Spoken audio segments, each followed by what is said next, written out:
Today I am reaching out to you guys with not a game but a topic on my mind. This is Max from Not Your Professional Walkthroughs, and today I wanted to talk about the DLC. Specifically, if it's good for an old games to keep receiving more content.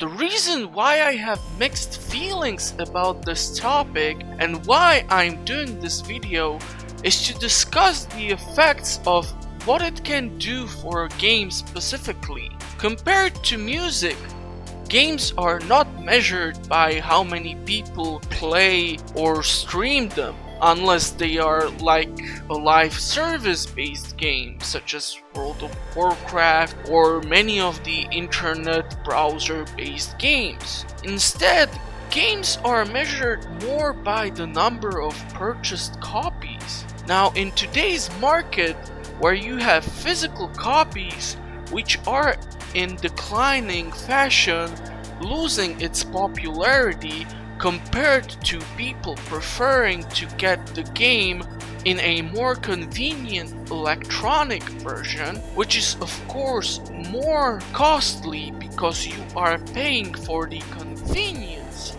of getting the access to the game through platforms such as Valve's Steam, Ubisoft's Origin, EA's whatever the hell they're using, CD Projekt's Red, GOG games.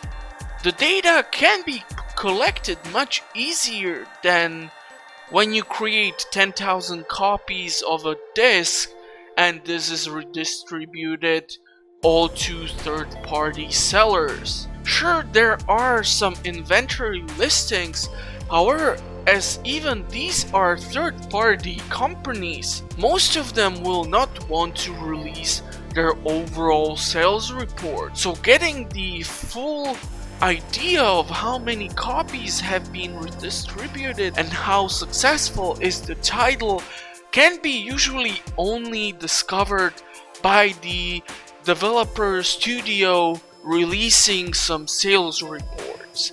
And if they have, let's say, their own website, if they use Steam, etc, etc. So you get the idea, right? Now, the main reason as to why I wanted to do this video is due to the fact that few days ago I turned on Steam and the front page was a DLC for an older game that I love, and you guys might know it too, as it's called This War of Mine. It's a beautifully made survival management game which will make you manage and search for resources in a war-stricken town. And this was the basic idea back in 2014 when the game first came out. So you can imagine my surprise to see a DLC for the game after 5 years, especially after the 11-bit studios in the meantime released such masterpiece as the Frostpunk. Man, these guys must love snow, as all these games involve low temperatures, snowing, and other harsh conditions. Anyhow, as I said, it's strange to me to see a return to an old title, especially when they have new title out. Now, in my head, with my financial background, I thought rationally about this, as studios developing games require steady stream of income to stay alive and develop future titles.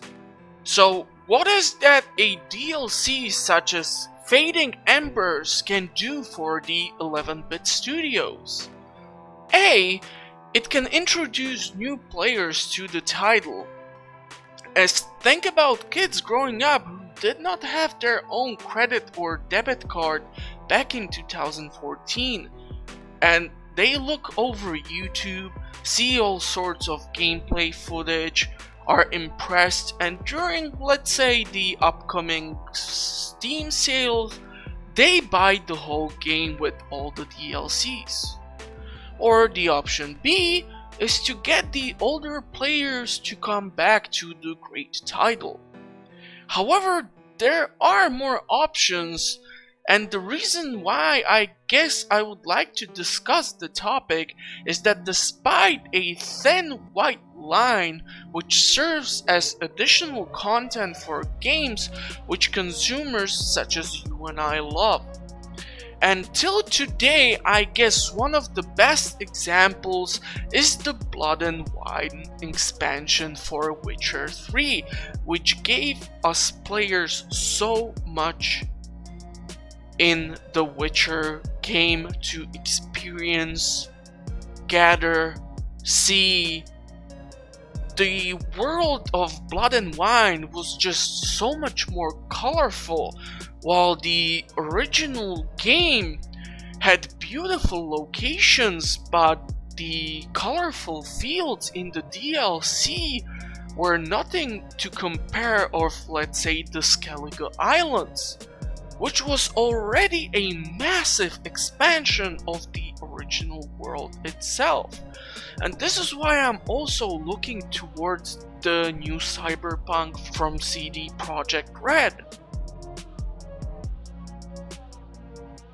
But then there is also a risk that the DLC can be simply a cash grab attempt, which so many studios started to rely on, such as EA, Ubisoft, Activision, and other publishers started to release shameful additional content which is not even worth the money, and more creates the pay-to-win system rather than a balanced gameplay in the case you would like to engage in multiplayer. But yeah, for me, what draws me to a game is the story, first of all.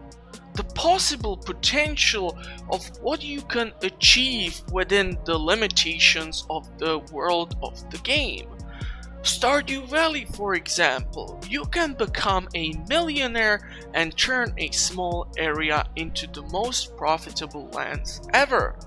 Graveyard Keeper has this sort of dark humor where you turn poor villagers into burgers for a local event. And these games did not even receive DLCs. They were only updated as the studios worked on keeping the games alive, providing balancing updates to increase the positive experience in a game. But DLC is DLC. It should give you more content. I still remember the first DLC I ever came across, and this was for Age of Empires 2, the Conqueror Edition. Yes, I'm that old. This thing was beautiful, and sure, today there is work being done on some new texture for Age of Empires 2, which I will most likely not buy.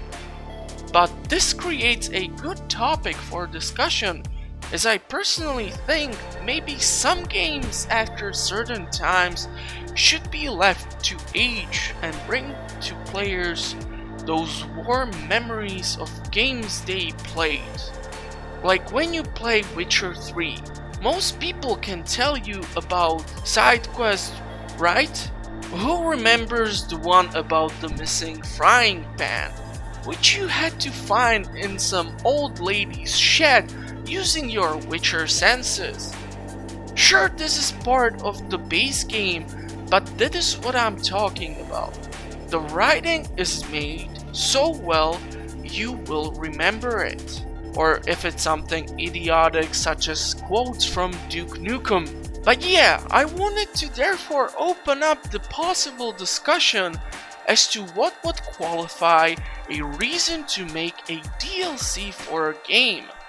As for example, I came across another game which I like, which is the Craft the World game, which is really nice base building management game with survival/combat elements, but I have found out once again that the game has a new DLC out and it has bad rating on Steam as people are not happy with it. The game once again came out in November of 2014, and just recently a DLC came out in June of 2019. And when I looked over their Steam page, not that many titles were there. So I can understand if you would want to create that one game which would create a legacy such as Half-Life, for example, did. But then you cannot rely on developing new titles, as the stream of money will disappear, and after that you will have the same issue the developer of Crysis has faced. And yes, I know they only did few DLCs, but still. Other game where DLC has been made over and over for was Dying Light, which is a game I adore, as the parkour system with the zombies and the day and night cycle were amazing. However, after the second title, which is in development and we're still waiting for the release of, the company has been releasing more and more DLC for the original title. Some of it was totally stupid, and even a single modder could create it, and the DLC was But then you got, for example, the DLC The Following, where you received a massive new area which you, however, explored with more the use of a car/buggy rather than run through roofs and walls and rely on the parkour system built for the game specifically, killing the original concept of the game, for me at least. Now, I play games because I'm a visual person. This means I'm mostly stimulated by what I observe with my eyes. This is why the Anno series are one of my favorite franchises, as I see an empty piece of land turned into a booming metropolis, and the same thing can happen when a new DLC is released. The same thing which brought you joy has now more option balancing, and you get to experience more of it. But 5 years after the game has been released, same issue I think I'm facing with the Age of Empires 2 texture release. I mean, the game is 20 years old and there are rumors of the fourth one in development. So why would you want to do this? The community is what keeps the game alive, not the downloadable content, as we all are trying to forget about what Fallout 76 did. But that can be a video on its own, and there's already a ton of videos on this topic, so I'm not going to milk a dead cow.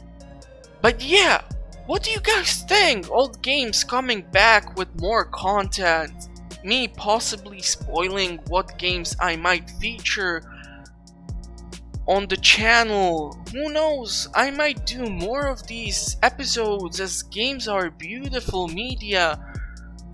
Well, at least not for Walmart, who still sells guns, but once again, topic for a completely different video.